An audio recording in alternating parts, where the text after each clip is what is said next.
Hey everybody, how you doing? Welcome to another episode of the Sip and Sit, and tonight I have a very special guest. She is an author, she is a public speaker, she's an entrepreneur, but most of all, she is the breakout star of OWN TV's Love and Marriage DC. Miss Winter Williams will be joining us, and she is going to spill all the tea on season 1. So if you have any questions that you would like to ask Winter, please make sure you jot it down in the comment section and we will get to it. She is on her way to come in.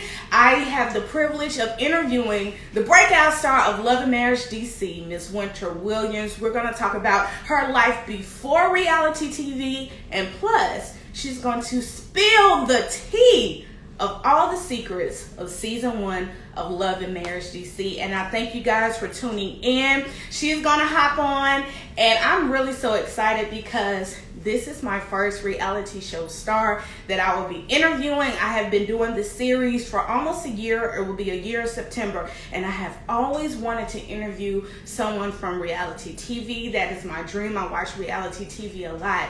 And for Winter Williams to actually answer my email, that means a lot. So I'm really excited, and I really cannot wait to sit down and do a little tea spilling with Winter Williams from Love and Marriage DC. I hope everybody is doing well and is having a very good week. It is the month of August, my birthday month. So this is, this really kicks off my birthday month with this interview right here with Winter Williams. So I cannot wait. I'm waiting for her to come in.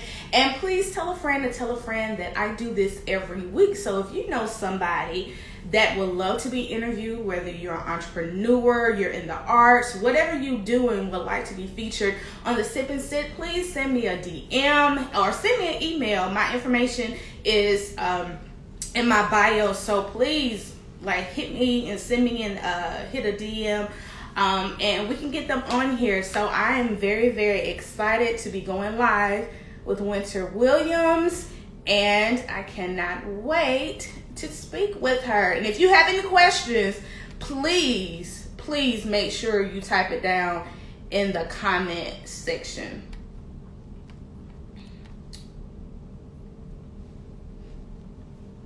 So I'm waiting for her to come on. So just bear with us. I'm on Central Time. She's on East Coast Time. So please stick around. She will be coming in for our interview with Love and Marriage DC star Winter Williams. And she should be on her way to come in. It is now 8 o'clock on the East Coast. So, okay, Jasmine, I surely will. Hello everybody, hope everybody is doing well. Thank you for coming. I'm waiting on my guest for the evening. Reality show star from Love and Marriage DC is Winter Williams. She's spilling all the tea on season 1. Plus, we're gonna get to know Winter prior to her reality TV stardom. So I'm excited to really learn about her and learn about her journey.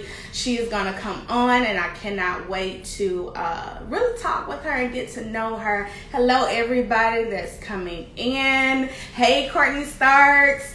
Shout out to Courtney Starks. If you don't know who he is, please make sure you know who he is. Follow him. He is an outstanding host, an outstanding TV host, and he has his own show as well on Roku. And he's phenomenal. I had the pleasure of interviewing him as well a couple of weeks ago in July. So shout out to him and everybody that's on here. So I hope everybody's doing well. And I'm just waiting for her to come on. And let me send the invite again. Thank you guys for joining. I wanted to, make sure I come on here a little bit early just to give a rundown on who she is. And we are going to go live with her. And if you're really big into reality TV, when I tell you Carlos King, this franchise is a hit. I don't know. I mean, he needs to come down to Montgomery, Alabama, I'm gonna throw that out there, Carlos King. If you come on here and you're watching, please come down to Montgomery, Alabama. If you need someone to star on a reality show, I am your girl. And all that good stuff. So please check out Love and Marriage DC. And there she is. She is on here, everybody. I am happy to bring on the breakout star of Love and Marriage DC. It's Miss Winter Williams. And I'm going to request her. She is in the building. And we're going to get this interview on and popping. I just sent the request, so. And there she is. Oh my gosh. Hi, Winter. Hello. How are you? I am great. I have to tell you, you are my first reality show star that has come on to the Sip and Sit. So I just want to thank you for coming on, and I'm so ready for this interview. Thank you for having me. I appreciate it.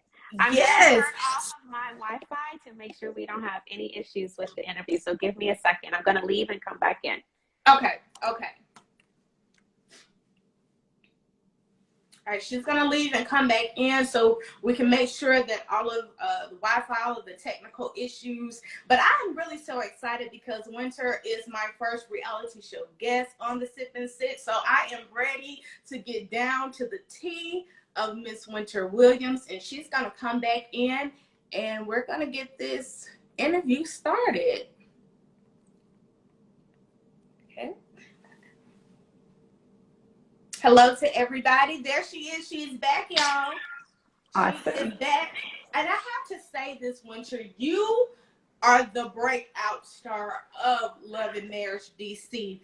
And I'm looking at all the tweets, all of social media has been a buzz. You are the breakout star of this season of Love and Marriage DC. And I know you're laughing, but it is true, honey, because you really had this season on your back. It's so I hear. I try not to lean too far into it. I really am grateful for the opportunity. I didn't expect for things to turn out the way they did. It was not my motive. So I'm grateful. The fans have been incredible. Let me just say that. Mm-hmm. And it's really broadened, my reach and the audience that I've been able to connect with. And I call them the Winterettes and the Snowflakes. They've been incredible. And it continues to grow every day. It's been kind of unique to see how the fans have embraced me. And it's been an honor. Like, I really am. I'm humbled by it. But yeah, thank you so much for having me. You're so welcome because, like I said, it is a winter wonderland. They should really name the show Winter Wonderland because, honey, it is your show. It is your show. It is your show. But I want to get into this interview because I find you so fascinating, number one. And I want to know, before the show began, how did you begin your career and how did you pivot into becoming a successful entrepreneur? Sure. So I actually am really by profession what people would call a director of communications, director of media, VP marketing. I've done it in the nonprofit and professional corporate space, but more specifically, a lot of experience in nonprofit and real estate media PR. So I was definitely a corporate maven for a while. And then in 2020, when the pandemic hit, things were growing so quickly with my, side hustle that I made a decision to leave corporate. And what's unique about what I used to do in corporate is that I worked for the Infectious Diseases Society. So I worked for the organization who was charged with handling COVID. So wow. I was the media marketing communications director for the pediatric side of infectious diseases. And we were in the middle of handling all of that mess with COVID. So it was hectic. And I left just in time. I couldn't deal. It was too much. We were overwhelmed. And I was dealing with the CDC pretty much every day. So at that point, I made a decision to jump full swing into entrepreneurship. And I've been there ever since. And so it's been an incredible journey, definitely ups and downs. But I love that I love what I do. That's why I do it. I'm passionate about it. So that's how we got from corporate to entrepreneurship. Oh, awesome. And I love how you said, you were director of communications, because I was a communications major at Alabama State University here in Alabama. So I majored in communications, got my degree in communications, worked in corporate America at a radio station. So when you said, I worked in the corporate field, but I feel you about, being in communications. And I just Yep. love how you have been so successful in that area, and now have pivoted into being a successful entrepreneur. How hard was it for you to, leave corporate America behind and just start this new journey? How hard was that? Not hard at all. I am not the best morning person. I'm going to be honest. Like, I do not like waking up early. Same So here. Same here.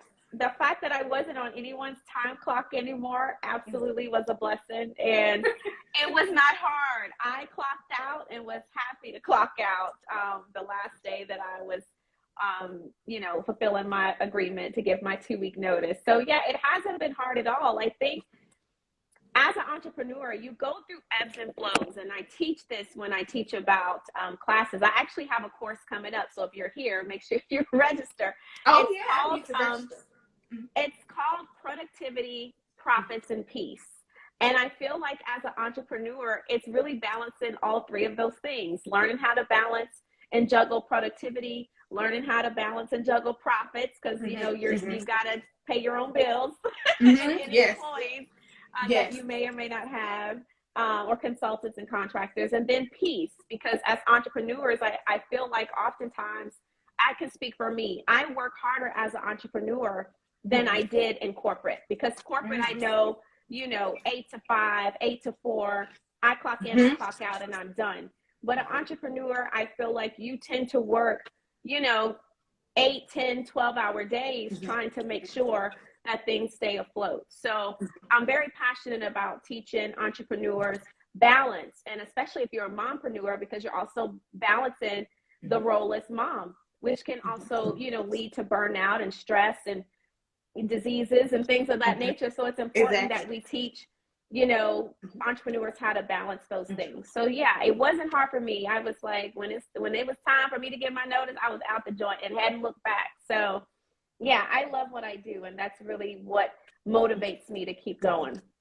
And I love that you say that you have a course coming up, because that is something that I would love to, dive more into that, because you do have like some young entrepreneurs that are afraid to step out of their comfort zone. So what advice would you give to them to just, really get up and go?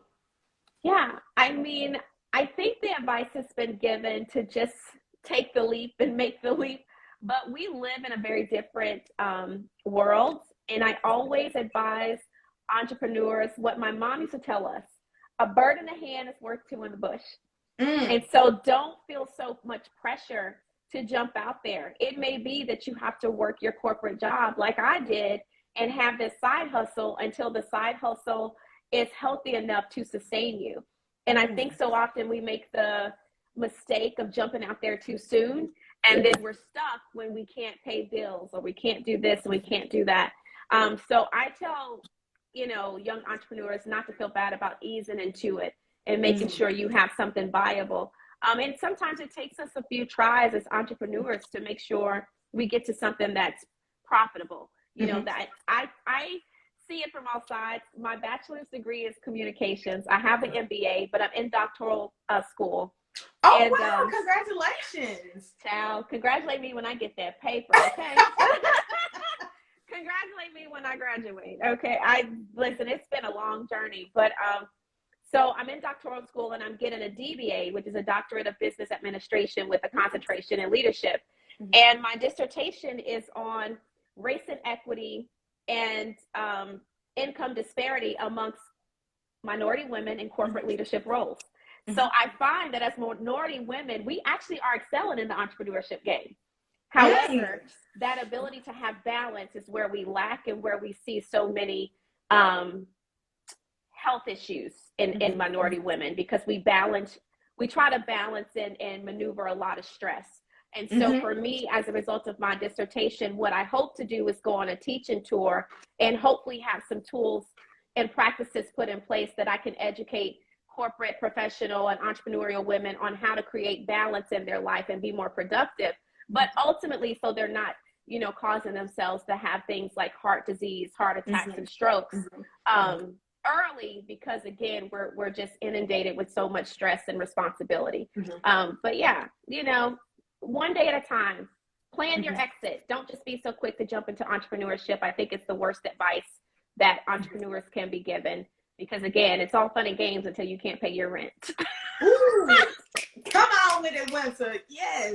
And I like how you kind of tied in with your, you being a doctoral student. But a lot of women don't understand, like, when we worked in corporate America, there was a lot of stress. I know you mentioned, having heart disease and different things like that. Because I, too, when I worked in corporate America, I was having stroke symptoms. I was so stressed out at a job because I was going through things with my boss and male bosses, and it was just very ugly, and I was going through stroke symptoms. So I'm glad that you kind of touched a light on that, because a lot of women, they feel that, but they don't know how to plan their exit strategy. Yep, absolutely.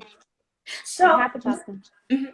What was your inspiration of going into the ministry? Because I know that you are part of the ministry. You are a God-fearing woman. And I want to know, what was your inspiration to really start your journey within ministry?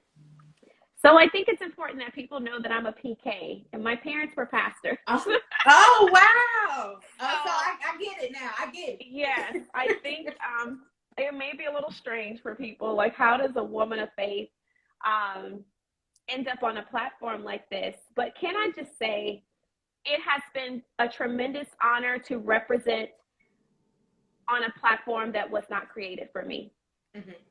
This platform is not created for women of faith. And so I feel like it has created an avenue for women of faith to expand their horizons and look beyond the walls of the church, and also be vulnerable in a way that exposes the rest of the world to the fact that we're human. Yes, we may be believers. Yes, we may be people of faith, but we're human. We go through things. We make mistakes. We don't always get it right. Unfortunately, we do hold each other to a high standard, and a high standard in a lot of ways is not obtainable, nor realistic. And I think my willingness to be as vulnerable as I was has helped a number of people. At least that's the feedback I'm getting. Of course, you have the ones that don't agree, and that's their prerogative, and I don't argue with them about it. But for a lot of ones that have reached out to me that have been positively impacted, I'm just grateful that they see what's possible. And I think we can actually get out of the mindset that God can only use us within the confines of a church, wall or church walls. So yeah, I think, so back to the ministry situation. So in 2019, I made the leap from relationships to ministry. And for me, that was something that was a personal decision, a personal leap. And I went full force, y'all. Like, I went 1,010% into the ministry call, but it was a very personal decision for me. I didn't do it for anyone else but myself. And I believe that season served me well and made me comfortable with being a woman of faith, because sometimes we have a tendency to maybe not be as comfortable and hide it. I love that I was very vocal about that on this show. So people know how I feel about it. Yes. Back down, I think it's important that people see that we're not closed-minded individuals, and that we are open, and that we can maneuver in spaces that aren't necessarily designed for us and still hold our own and hold, true to our values. I mean, one of my commitments was that I wasn't going to cuss somebody out on this show. Now, y'all saw, like I saw, that there was a few times where cussing was appropriate, and I yes. and when you passed that test with flying colors, because if it was me, I'm from the South. I'm from Alabama. So I can feel it. I'm a country girl, too. So when I feel it coming up in my throat, they just need to back up a little bit. I made it through. I didn't cuss anyone out. I was so proud of myself. I've been teasing and saying, listen now, I don't know. The spirit of the cuss may hit me if I'm back season 2. But I really probably won't. I talk a good game in that aspect, but I have a unique way with words, and I've learned how to not have to cuss to cut. So I tell people all the time, like, just use your words. Your words are actually quite powerful. And I found that despite using curse words, that what I've said is stuck in a number of ways. So, you know, I love being a woman of faith. I love that I can bring versatility to that connotation. And I love that I'm able to be myself. What people see is winter. And I hope that that really liberates a lot of people of faith who feel confined in this church box, because that in and of itself is just, it's a little oppressive, and it's very difficult to really be all that you feel like God has called you to be when you're trying to maintain, you know, what people believe you should be. I agree. And, you know, we talk about growth. How has your growth been, or your healing journey been so far through everything that you have been through? How has your healing journey been for you? It's been excellent. I think that's why I can still not have harsh skin and and not look old and beat down, and I'm not bitter. I still, you know, love people. I love love. Like, nothing I've been through has made me bitter to the point where I don't believe in love. I genuinely love people. I'm from the South as well, and so I'm a Southern Belle. Yes, I was born and raised in Arkansas. Okay, come on, Arkansas. Yes, so I get it. So for me, being raised in the South and just really learning to be a friendly people's person, my healing has been helpful to that. It's aided in that, and it's helped me be just more compassionate and kind. And I've always believed in doing your work, and so I that's something I also advocate for. I'm grateful that I have an amazing support system. My family and friends are incredible, but I believe in having a therapist, which I've had, honestly, going through this whole process. And I think it has been helpful in really allowing me to take ownership of the things I need to take ownership of, to address. You have to. That's a part of healing. Address maybe some deep-rooted issues, address, you know, why I made some of the decisions that I made. I don't honestly believe that I'm faultless, to be perfectly honest, despite, you know, encountering the deception that I encountered. I do see where I didn't advocate for myself like I should have, and I honestly didn't speak up when I knew internally I was having some causes for pauses. And I have to own that, you know. So my healing journey has definitely helped me move through it, make peace with it, and then really work on, you know, what's next and moving forward. So it's been great. And I definitely, I try to be as open about it to hopefully give someone else permission to be, you know, intentional about their healing journey as well. And I love that. And I wanted to ask you specifically that question, is because I'm on my healing journey as well. And I always say there's nothing wrong with getting a therapist. I love mine, and I'm a big advocate, you know, for that, and healing and growth, because at the end of the day, we're not getting any younger. We're getting older. So it's like, you know, lead with love, be kind, and show all of that love. And I'm really glad that I asked you that question, and I really love your response. Now, shifting, because we talked about you before being a breakout star and your career, your path. And I want to know, what was your thoughts with going into Love and Marriage DC? What was your thoughts of going on this show and really getting this great feedback with you being the breakout star? I didn't have any thoughts, and maybe that's the problem. I feel like if I had more thoughts, maybe I would have done some things a little differently. But honestly, people have to hear my heart on this. I was supposed to do one scene. That's it.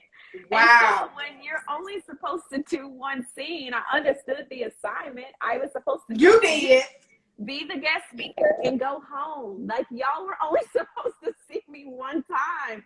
So I don't know. I didn't have a lot of thought into it. My thought was, Winter, go in, be yourself, be open, authentic, transparent, and deliver. You know what I mean? Like, deliver like you've always delivered. And for me, I felt like Monique knew me well enough to trust me with the exposure and the incident, you know, or not the incident, but the, you know, the scene. So I'm like, okay, girl, go do your thing.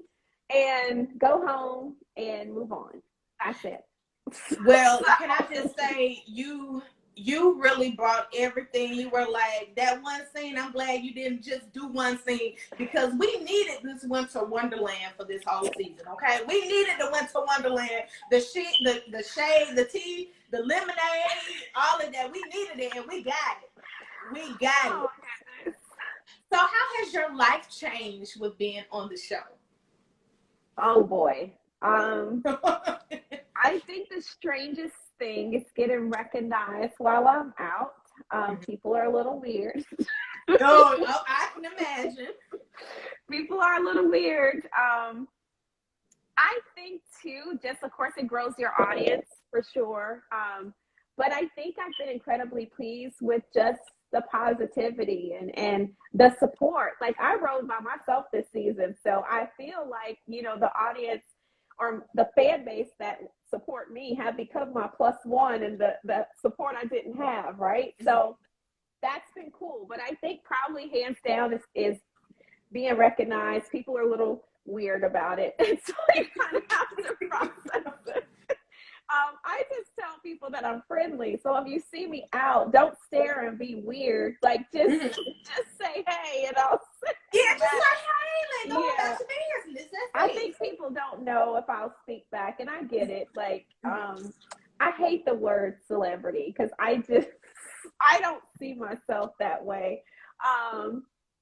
But as a person that, people see on TV, I do understand, like, they feel like they don't know how I'll respond. But I try to just put people at ease and just say, hey, if you see me out, don't be weird. That actually makes me feel weirder. Just say, hey, are you Winter? And I'll be like, yes, hey, how are you? Yeah, and like you're from the South, we have that Southern charm about us. So it's like, hey, how you doing? How's your mama? How you daddy? Because I'm like that too. If I were to see you out, I'd be like, hi, girl. Yeah. Like, all of that good stuff. I hope so. I would be completely okay with that. Like, oh gosh. So your storyline this season was very much a main highlight. Let's say I was tuned into the winter show anyways. So as we start doing the scene, especially on the trip, I want to highlight that. How did it go from happily ever after to sign my papers? Oh goodness, there was just the discovery of a lot of deception. And I mean, deception, I think, you get the church people are like, you don't have a biblical reason to divorce. Like, cut the crap. That's if we came in with pure intentions and the whole truth and nothing but. But when you walk in to a union lying and just being deceptive, you can't uphold any sort of righteous standard at that point. So your righteous standard has been voided by the fact that you came into the union being deceptive. So that's how we got from, I do to I'm done. Real and right quick. And I want to ask, on the trip when he bought the whole PowerPoint presentation, dissertation, I was like really curious. He wanted to spill all this tea about you and your marriage, but you didn't even bring like legit receipts. And I have a theory. I don't know if it's right, but my theory is wholeheartedly just by the way that he came into the scene, and we had security in that room. I refuse to film without it.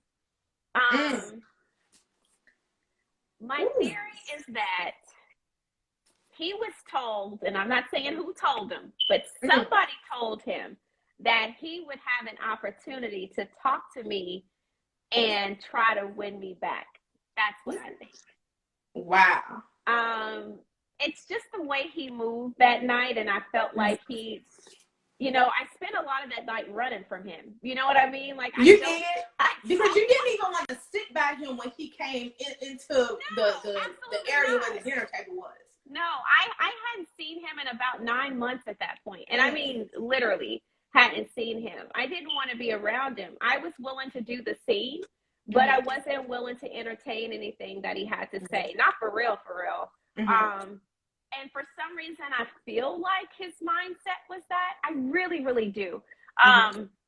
That's the only thing I can think. Why do you bring up a book that's not relevant? I mean, that's the only reason why I can think about the whole love story ebook. And he started to read from it, like something I wrote in it. And I'm like, sir, it does not apply. Which is why I honestly said something is not right up there. Like, it doesn't make sense that we're addressing this. Bless his heart. I really believe somebody told him he would get a moment or two to try to, you know, plead his case to me, because he really got excited, I believe, when I mentioned reconciliation, even though that was actually a shady like comment when I made it. But he jumped up and was like, I don't know, like, it was just weird. I don't know. It would have been a great time. It's my smoke detector that needs a new battery. I hate that you can hear it. Listen, I'm like, I know it's not mine. Let me make sure. I'm like, because all the time it's beeping now. So yeah, I think if he was very serious about that, receipts would have been important. And for me, the only receipts that would have mattered were that he paid people back and that he had cleared all the things he needed to clear. And I knew that hadn't happened. Let me just be clear. 9 months of separation, after what I found out, even receipts wouldn't have reconciled a thing. You know what I mean? And I think it's important for people to know that. It wouldn't have mattered at that point, because at this point, you are legit sleeping with someone you do not know. And I wasn't willing to do it anymore. So receipts or not, I mean, it wouldn't have made a difference. My decision was made. I had already filed. I think that was also frustrating for me, that, you know, the audience is watching. They're assuming that we're still working this out real time, not knowing that we're completely legally separated at this point. And I had already filed 3 or 4 months prior to us. Oh, wow. So there was no possibility or hope of reconciliation ever. And he thought it was, but he was null and void, a little too late, you know, trying to reconcile. But with Sign My Papers, because that scene on once at that scene, you took everybody to church. I'm not even married. That was like a pop. I was like, sign my papers and get my divorce. Like, did you know that when you created this song that it will be a fan favorite? It will take off like it did. Did you know? No. Because you made a song, a single out of that, and oh my gosh! And if you haven't heard her single, I need you to go download it now, because it is phenomenal. And I didn't know you could sing, Wessa, until you took us to church and that scene. Most people didn't know I could sing until that time, but I like to share with people. I actually had a partial vocal scholarship in college, and wow. I've been singing since the age of 5. So wow, yes. So I don't have any aspirations to be a music. Wow, because I was gonna ask you, will we see more music from you this year? I don't know. Will we get a remix to Sign My Papers? We'll see. You know, there have been discussions with me. My producers were great on the song, but they've been discussing like, hey, maybe you should do an EP, maybe not an album, because I have no desire to do an album, but maybe. I don't know. I didn't even expect to do this song, y'all. Like, yeah, but I've been singing since I was 5. And in that moment, I was just annoyed. I was so annoyed by the foolishness. All I could do was sing. It was either singing or cussing. And I didn't want to cuss. So I just started. So you decided to sing, and that right there will go down in reality TV. Like, that is in the Hall of Fame right now. So you should be like patting yourself on the back, because literally that was reality TV gold. That is a classic. And you know, I know we're talking about the trip and everything, but I want to get into some of the cast relationships. Yeah. And you know, Monique introduced you to the show. Yes. And how did you initially meet Monique? So I know her through the NFL. Her husband and my ex-husband played on the same team. At the time, it was the Washington Redskins. And that's how I met her. She was a girlfriend at the time and became a wife. And I met my ex-husband in college. We were college sweethearts, you know. So, yeah, that's how I know her. I met her through the NFL sisterhood, NFL wives sisterhood, and like the sunbeams. Okay. Yeah, those sunbeams, Yeah. absolutely. Little the game situation. So yeah. So that's how I know her. And we just always kept in touch, even despite, you know, the people, you know, guys retiring and stuff like that. So that's how I know her. Oh, and that is like really, really interesting. Now, you had a lot of friction this season with Miss Ashley and Miss Irena. Will you ever move forward with them? Oh, that was a long sigh.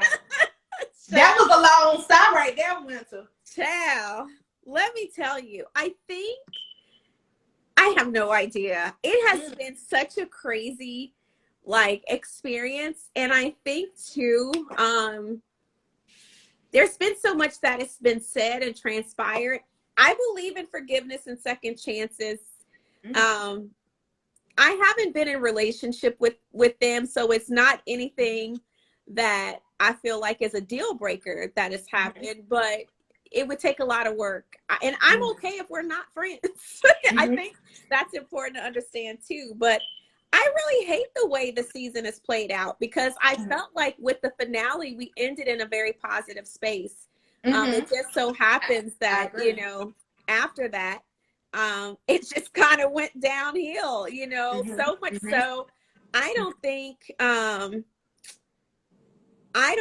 anyone, at least from me to anyone, I don't think I'm following anyone from the cast, and I don't think they're following me. So it's like, with the exception of Monique, I think that's it. But everyone else, yeah, no. And then Chris, but you know, Chris, I feel like for the most part has done his best to stay neutral. But when it comes to everyone else, no. Yeah, it's just been interesting. We each have our reasons, and I don't think, honestly, either one of us are wrong. If I'm being completely fair in my assessment, I think they have their reasons and I have mine. I think if it was to move forward, there would have to be some level of understanding and respect for why the other feels the way they feel.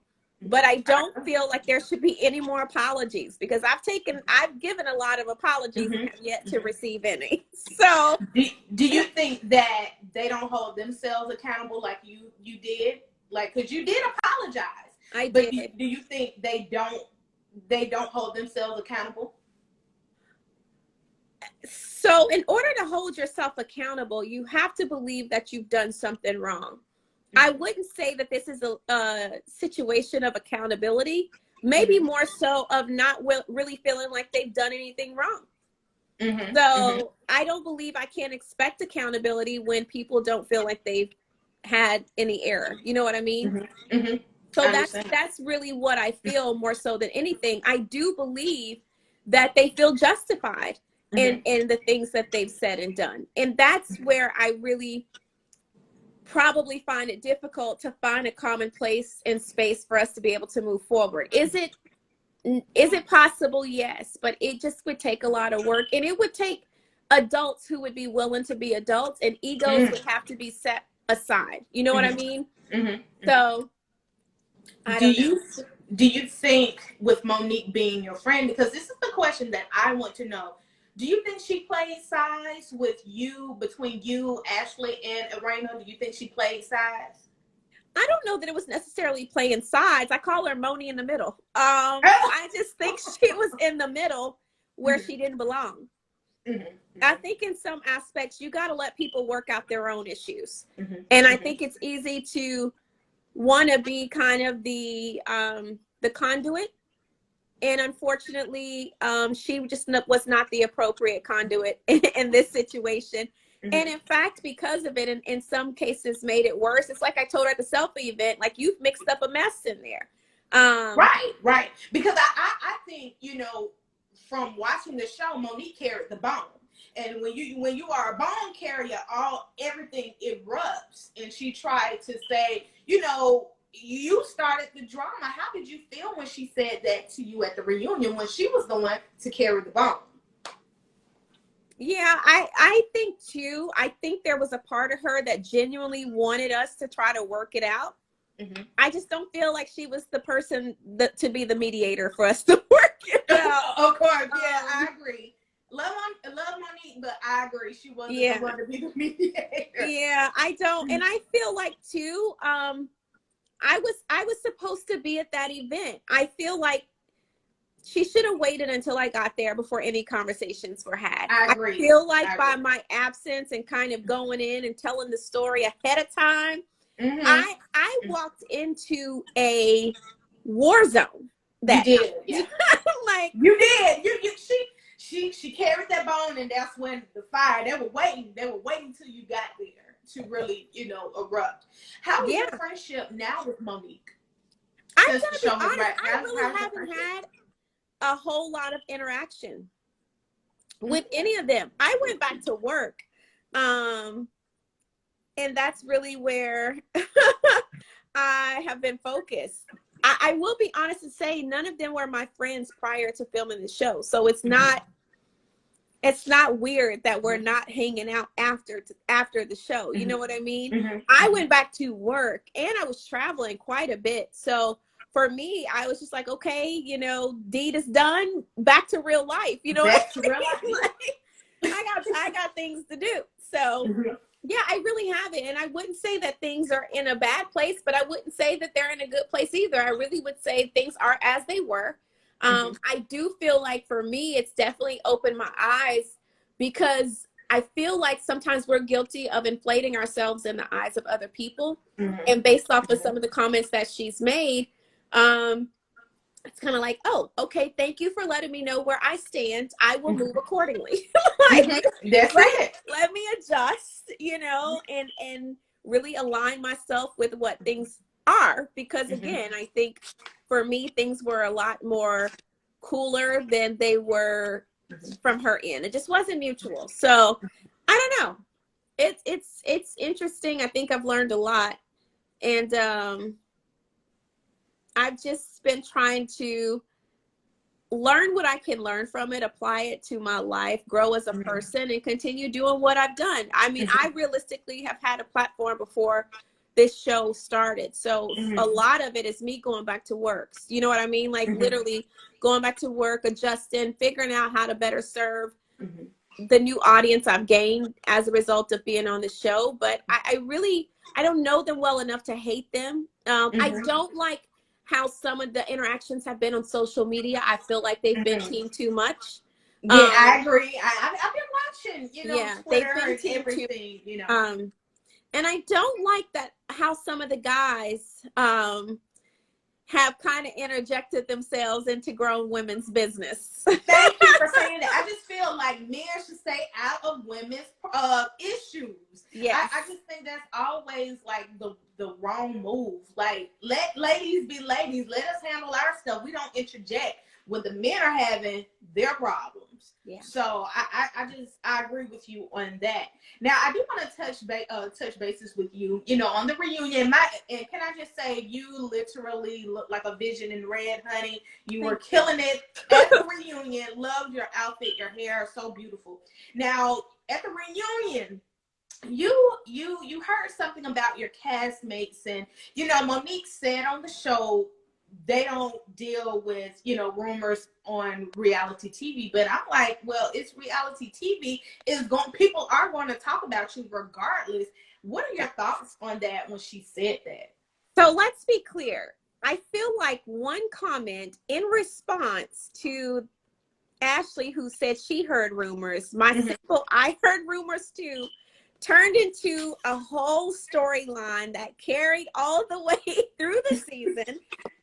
It was said one time, she and I have a back and forth about it once again at the Selfie Museum. That is it. There was no continuous talking, no continuous conversation. There was never an attempt to show receipts, discuss what rumors were. Monique actually asked me, and I said, it's not about that. I'm just saying what I said in the story. And that just, I feel like, got blown all the way out of proportion. It's like, we didn't have anything else beef worthy this season, but whatever, it is what it is. And so when we get to the reunion, people have to make note of the fact that I am asked. I don't come into the reunion discussing no rumors. I don't come into the reunion discussing any receipts. So I don't like that it's depicted as if I did that when I was asked a blatant question and I answered honestly. Now I could have lied and said, no, I don't know nothing, and no, I ain't got this, and, you know, accusing my best friend of being my source, which just isn't true. I got the receipts to prove that it ain't him. You know, like, no, it's not. I didn't come on there for all of that. I wouldn't want someone to do it to me, even though they attempted to. Let's be clear. They didn't spare me any sort of grief whatsoever. And I felt like you were the scapegoat. Everybody was attacking you. And I felt like for Monique to be, you know, somewhat closer to you than anybody, she didn't back you up. And that's how I feel, you know, in relationships with other females, as friendships, or trying to bond, you know, have my back. And I felt like at the reunion, Monique didn't have your back. How do you feel about her not having your back through all this? No, she did not have my back. I was actually the most shocked by her at the reunion. I was the most shocked because I think at the end of the day, we're all human beings. We're all imperfect. We all make mistakes. But I also think the realization that I was the only one who didn't have anyone up on that stage. You did not. At some point, I think for me, I would have been like, okay, now y'all doing the most, pipe it down. Like, okay, we understand y'all upset, but y'all need to take it.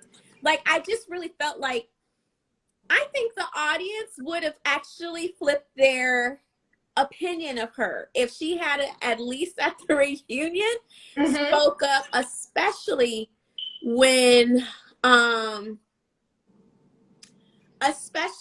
fellas got out of hand. Right. She didn't say anything. It was Chris like, hey, play, you know, that's a female you're talking to. Monique was, I love Monique, but she was so quiet. If that was my friend, a person that I'm closer to, I would have said, you know what, slow your roll, player. Look, don't do that. And she did not. And I just felt like you held your own. And I have to commend you. You held your own. Had it been me, then it would be another story, because like I said, you know, being from the South, if I'm gonna go tit for tat for you, but you held your demeanor, you held your composure, girl. That is growth.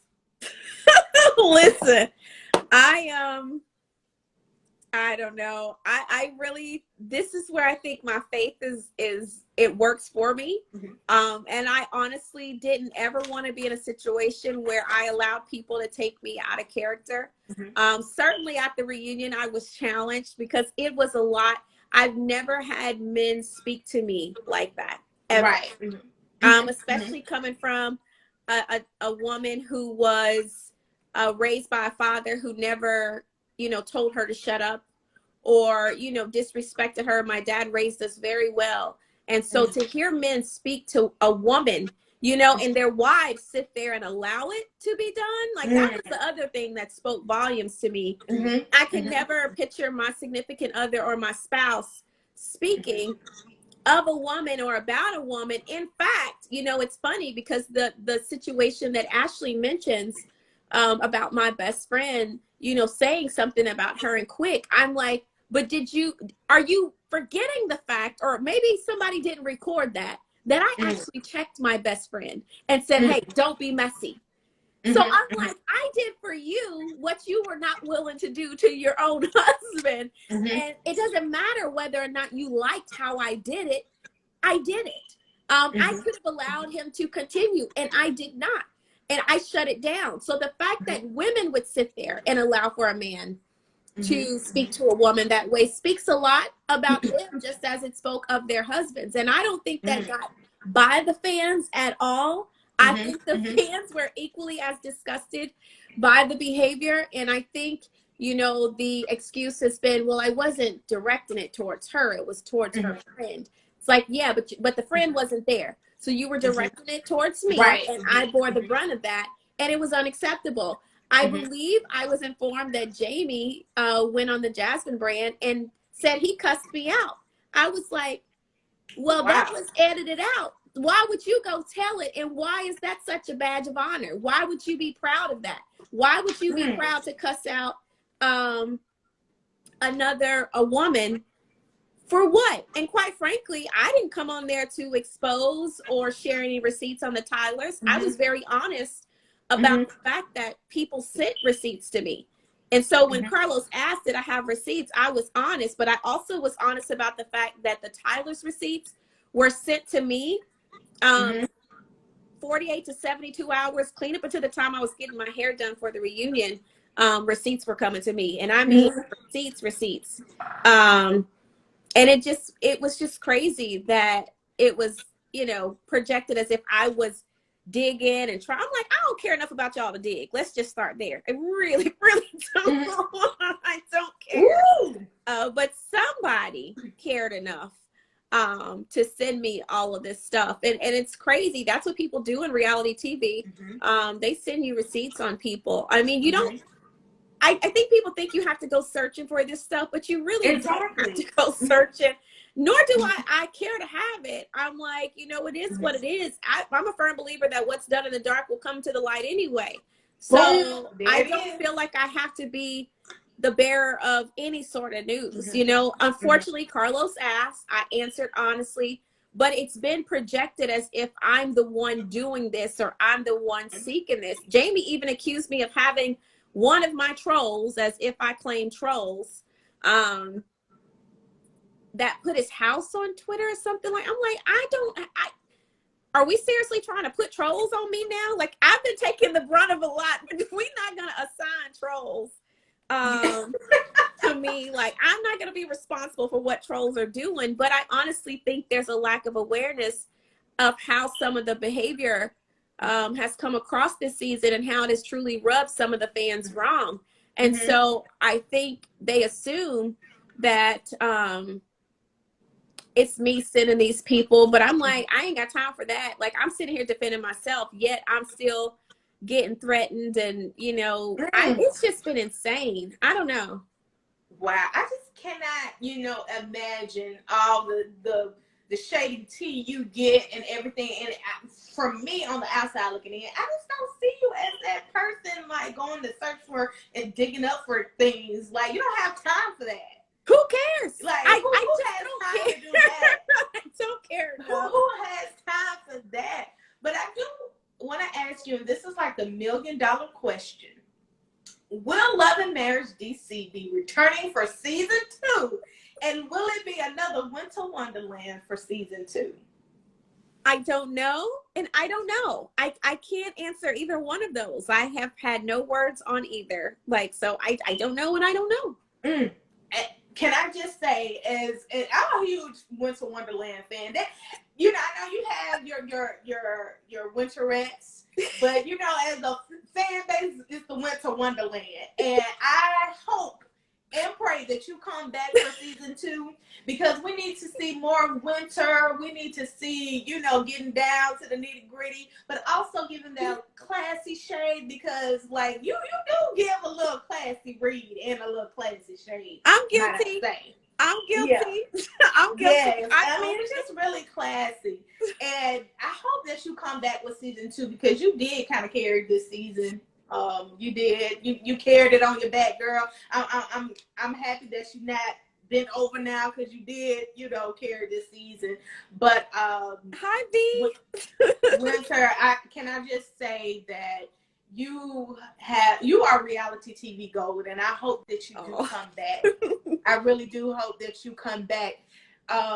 Is there any questions that you have from Winter? She can stay on for maybe 1 question or 2 questions. Yeah. Any question that you have from Winter, she is here to answer.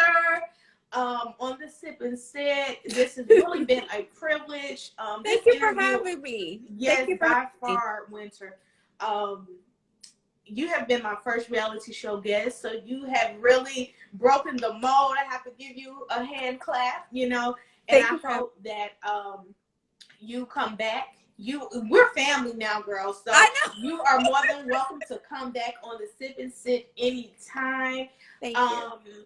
If there are any questions, if you don't have any questions for Winter, make sure you check out her single. It's called Sign My Papers. It is available now on all platforms. Yes. And some on her website. Please go to her website. And I know pretty soon you're going to be dropping the information about your courses. And when can we expect that? Yes, so you can actually go register on my site now. It's simplywinter.com.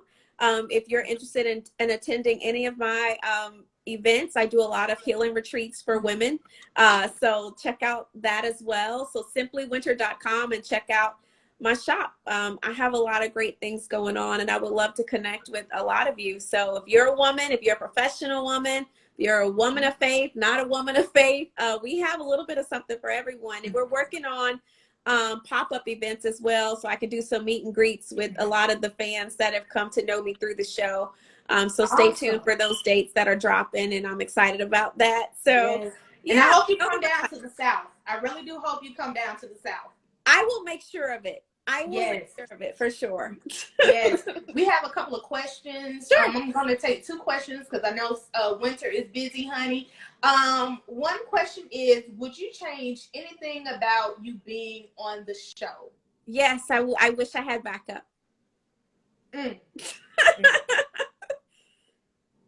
Another question, how do you feel about Monique not claiming you? Shocked and disappointed, but I've made peace with it. I would feel worse. It's interesting. I read a meme today. It's something when you can have peace knowing that you have done no wrong to a person.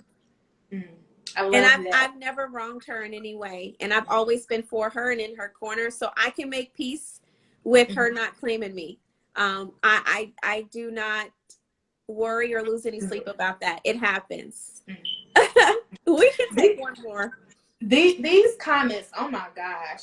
So we have one question. How did you feel about DJ Happy Meal being aggressive with you?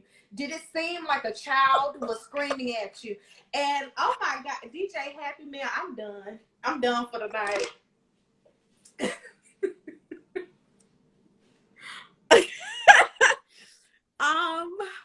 I did not like Quick's behavior. I have been very vocal about that. I just don't think it's ever appropriate or acceptable for a man to behave that way towards a woman.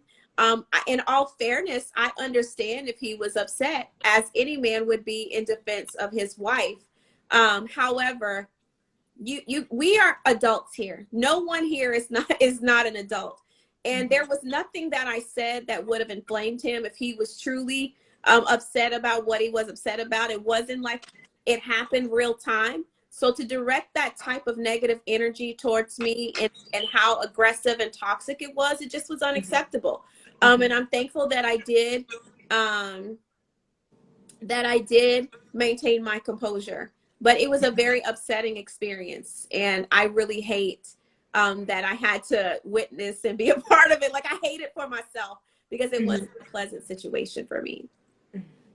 Awesome. Thank you so much for answering those questions. I can take Sherry's question. That's a great. We have time for one more question. I can take Sherry's. I saw hers. Okay. Do you feel like being on the show affected your marriage negatively or not? My marriage was already dead before the show started. Ooh.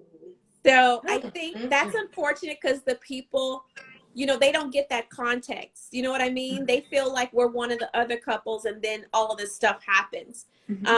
Prior to us filming the show, we had already been separated and living apart for about 7 months.